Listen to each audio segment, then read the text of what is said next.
In terms of the question that you answered in the first session, which was this: what's the big problem you want to solve? I'm asking you, who are you trying to solve the problem for? You are the guide, not the hero. What this means in regular terms is, this room is full of Yodas. The people out there that you're going to serve, they're all the Luke Skywalkers. I'm sorry, we don't get to be Luke, right? We're the guides, right? We are Yoda, right?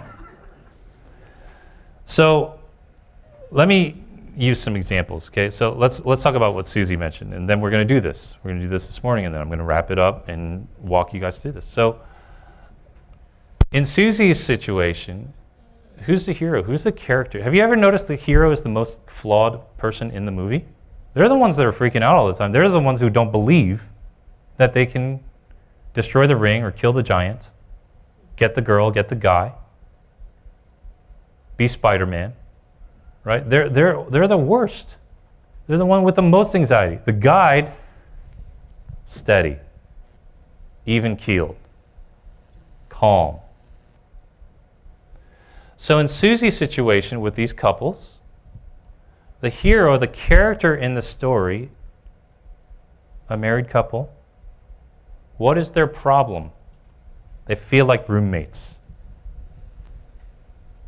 How's that make them feel?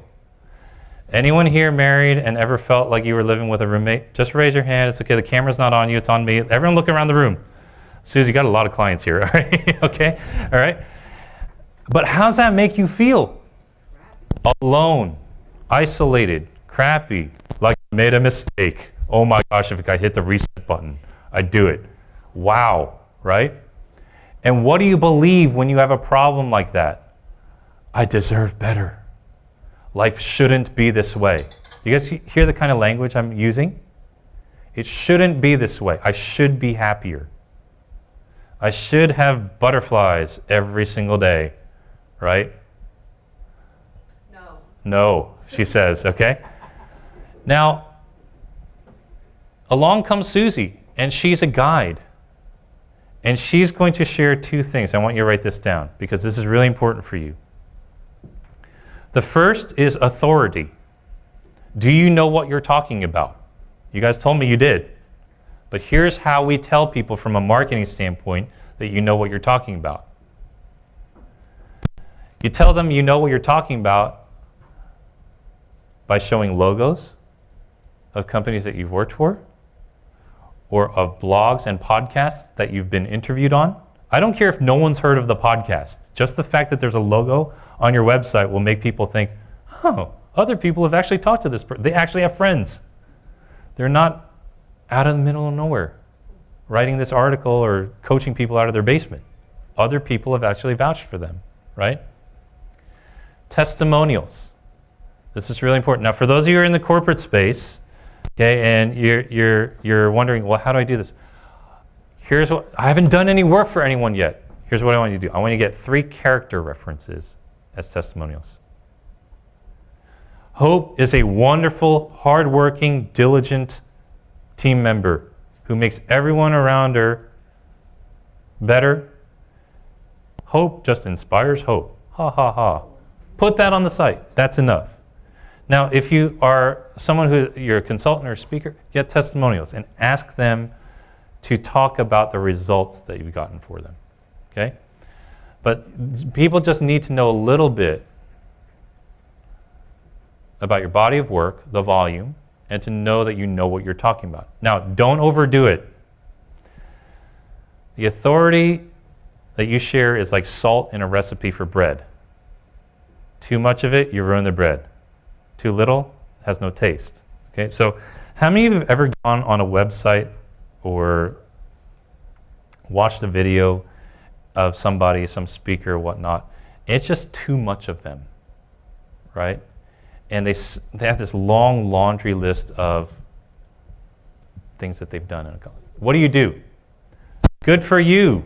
You're the hero. See you later. Isn't that what we do?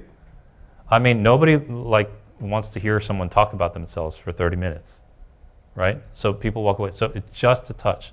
The second thing And this is why I talked about compassion this morning. The second thing that you need to express as a guide, and you need to heap this on, is empathy. Everyone say empathy. Empathy is so important. Okay, I'm going to show you what I mean by this. Are you a couple that's going day by day through life feeling like you're roommates? Do you feel isolated and alone? Or feel like you've made a mistake? My name is Susie Miller. I have 10 degrees. But I've also worked with hundreds of couples over the last 15 years to help them stop living like roommates. Here's the empathy watch. But guess what? I know what it feels like to be in a marriage and feel like you're living with a roommate. Did that just do something different? Did that just elicit some emotion, right? I know what it feels like.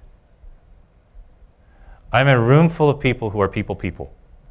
I know you. You care about people. You need to heap on the empathy.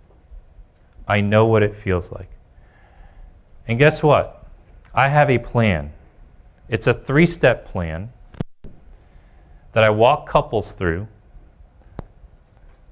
to help them listen, learn, and love.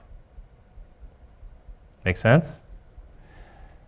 So I want you to call me today to book a free consultation or discovery call so that we can talk about you and your situation so that you don't go another day living like roommates. Watch, victory. Call me. If we work together, what's the success? You'll rekindle the flame in your marriage. You'll be equipped with the skills to communicate with one another on a deeper, more mature level. You will rediscover love and discover a new depth to love so that you never spend another day feeling like your roommates. And even on those days that it feels that way, you'll be equipped to move through them and find pleasure in the everyday life that you have with your partner. If you don't, watch. If you don't, you'll be divorced and lose all your money. Now, I'm being facetious, but do you understand? Did this sound scammy when I did this with Susie? No, right? Why? Because it puts the spotlight on the client.